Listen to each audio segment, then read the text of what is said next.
Hi guys! Today I want to talk to you about The Last Kids on Earth. Now, The Last Kids on Earth Season 3, aka Book 3, has dropped on Netflix. You can binge it now, and trust me, you should do so. If you don't know about this show already, you're crazy. Start binging it. This is the third season, the third book. The reason they are called books is they are actually based off of the best-selling books, The Last Kids on Earth, and each season encompasses one book. Now, it talks about the book a little bit, but apparently they're not exactly the same. We have yet to read the books, but the girls might be getting them for Christmas. Shh, don't tell them. So we're very excited about that. But for now, let's talk about The Last Kids on Earth. Hey, Tessa from Mama's Geeky here. Thank you so much for stopping by my YouTube channel. Okay, guys, so like I said, you can watch Book 3 now on Netflix. But let me give you a little background about this show. It's so much fun. So I will say my kids were watching Netflix one day, and all of a sudden they came to my husband and I and said, Mom, Dad, you got to watch this show we found. You got to watch this show we found on Netflix. You're going to love it. Now, usually the shows they find, adults don't like them. Let's be honest here. They're weird little kid shows, and we were like, okay, sure. And then they showed us the first episode, and we were immediately sucked in. Like, I needed to know what was going to happen to all these characters. So the background, the story of The Last Kids on Earth is there's portals that just like open up all over the world, and you get zombies who, they bite a human and they turn into zombies. But then you also get monsters, and they just completely decimated Earth. They like killed a bunch of humans, and Jack Sullivan, the main character, who is voiced by Nick Wolfhard. I do have an interview up here with him, so be sure to check that out if you haven't already. He is one of the last kids on Earth. Jack Sullivan, he's left, and he tries to find the love of his life, his crush, and then June, and then he wants to find his best friend, Quint, and they end up finding this bully, Dirk, who was never nice to them before.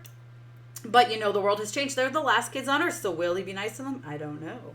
So, anyway, now we're on to Book 3 at this point. Spoilers, guys. Very minor spoilers for the first two books. They are some nice monsters they've found, and they're kind of working with them. They've got like a town going, right? They've got like a pizza shop, and I don't want to give too much away, but they are working alongside some nicer monsters. But again, these portals have opened up. Mark Hamill is one of the monsters. I love Mark Hamill so much. In my interview with the showrunner, Scott Peterson, we actually talked about Mark Hamill. If you haven't seen that interview, be sure to check it out. But so in season 3, they have found a radio. And guess what? They hear there are other humans around. Like, they can hear them. They can't talk back. At the beginning, they don't have the capability to talk back. But they hear there are other humans. And of course, June and Quint and Dirk they're so excited. They can't wait. Things are going to change. We're going to find more humans. Like, the world is going to get better back to how it used to be. Well, the way the world was before wasn't so great for Jack, right? He had this foster family that just abandoned him. He was bullied a lot. So he doesn't want that, He's found this family, this friendship with this group of people, and he doesn't want to lose that. So he's afraid bringing more people into the mix is not really a good thing. And that's all I'm going to tell you guys, because I really don't want to get too more into it, because I don't want to give you guys spoilers. But it is available now on Netflix. I will say my family and we binged it in the course of like 3 days. My girls are now watching it again for the second time, now that they can just do it on their own on their Netflix.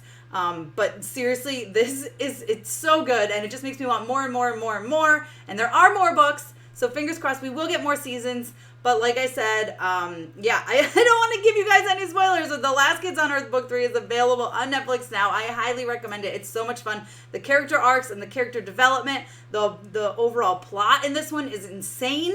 It's absolutely insane. There's now this like King Wretch, which is crazy, and I want to tell you all the things, but I can't. So I will just say watch it. Watch it on Netflix.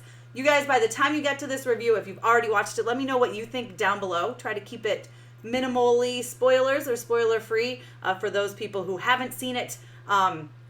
Let me know if you like the series in general. Let me know if you've watched the other 2 seasons. If you haven't, do you plan to? Let me know. Let's talk about it. Let's discuss in the comments. And be sure to give me a thumbs up. Don't forget to subscribe. Hit that notification so you don't miss out on more videos like this one. I am going to have an interview with the best-selling author, Max, soon, very soon up on here. So be sure to stay tuned for that one. And as always, you can follow me over on Instagram and Twitter. I'm at Mama's Geeky over there, MAMASGEEKY. Thanks for taking the time to watch this, guys, and I will see you next time. Bye.